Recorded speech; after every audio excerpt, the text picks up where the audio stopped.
എലപ്പുള്ളി മദ്യ കമ്പനി വിവാദം. ബി.ജെ.പി. ദേശീയ കൗൺസിൽ അംഗം എൻ ശിവരാജനെ തള്ളി സംസ്ഥാന general secretary C Krishnakumar. Sivarajan പറഞ്ഞത് പാർട്ടി നിലപാടല്ല, അദ്ദേഹത്തിന്റെ വ്യക്തിപരമായ അഭിപ്രായമാണ്. പാർട്ടി നയം വ്യക്തമാക്കാൻ അധികാരമുള്ളത് ബി.ജെ.പി. സംസ്ഥാന അധ്യക്ഷനാണെന്നും അദ്ദേഹം അത് നേരത്തെ വ്യക്തമാക്കിയതാണെന്നും സി കൃഷ്ണകുമാർ പറഞ്ഞു. പാർട്ടിയുടെ ഔദ്യോഗികമായിട്ട് പാർട്ടിയുടെ കാര്യങ്ങൾ പറയാൻ ബി.ജെ.പിയുടെ സംസ്ഥാന പ്രസിഡന്റാണ് അതിൻ്റെ ചുമതല. പാർട്ടിയുടെ സംസ്ഥാന അധ്യക്ഷനും മുൻ കേന്ദ്രമന്ത്രിയുമെല്ലാം ഈ മദ്യക്കമ്പനിയുടെ വെള്ളം നൽകുന്നതിനെ സംബന്ധിച്ചും മദ്യക്കമ്പനി എലപ്പുള്ളിയിൽ വരുന്നതിനെ സംബന്ധിച്ചുമെല്ലാം പാർട്ടിയുടെ നയം വ്യക്തമാക്കിയിട്ടുണ്ട്. ബി.ജെ.പിക്ക് 16 ലക്ഷം മെമ്പർഷിപ്പ് ഉണ്ട് കേരളത്തിൽ. ഇന്ത്യയിൽ 15 കോടിയിലധികം ആളുകൾ ബി.ജെ.പിയുടെ മെമ്പർമാരാണ്. അപ്പോൾ അവർക്കൊക്കെ പല ആളുകൾക്കും സാധാരണക്കാരായ ആളുകൾക്ക് വ്യത്യസ്തമായിട്ടുള്ള അഭിപ്രായം ഉണ്ടാവും. ബി.ജെ.പിയുടെ ഔദ്യോഗികമായിട്ടുള്ള അഭിപ്രായം പറയാനുള്ള അധികാരം ബി.ജെ.പിയുടെ സംസ്ഥാന അധ്യക്ഷനാണ്. സാധാരണ പ്രവർത്തനം മാത്രമല്ലല്ലോ. അല്ല, അത് ശിവരാജേട്ടൻ്റെ വ്യക്തിപരമായിട്ടുള്ള അഭിപ്രായമായിരിക്കും.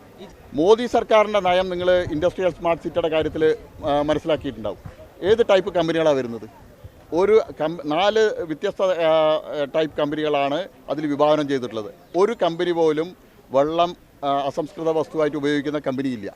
അപ്പോൾ മോദി സർക്കാരിൻ്റെ നയം അതാണ്. ഈ സ്പിരിറ്റ് ലോബി മാത്രമല്ല, ഇത്തരത്തിലുള്ള മദ്യമാഫിയയുമായിട്ടും സ്പിരിറ്റ് ലോബിയുമായിട്ട് ബന്ധമുള്ള ആളുകളായിട്ട് പാലക്കാട്ടത്തെ CPM മാറിക്കഴിഞ്ഞു.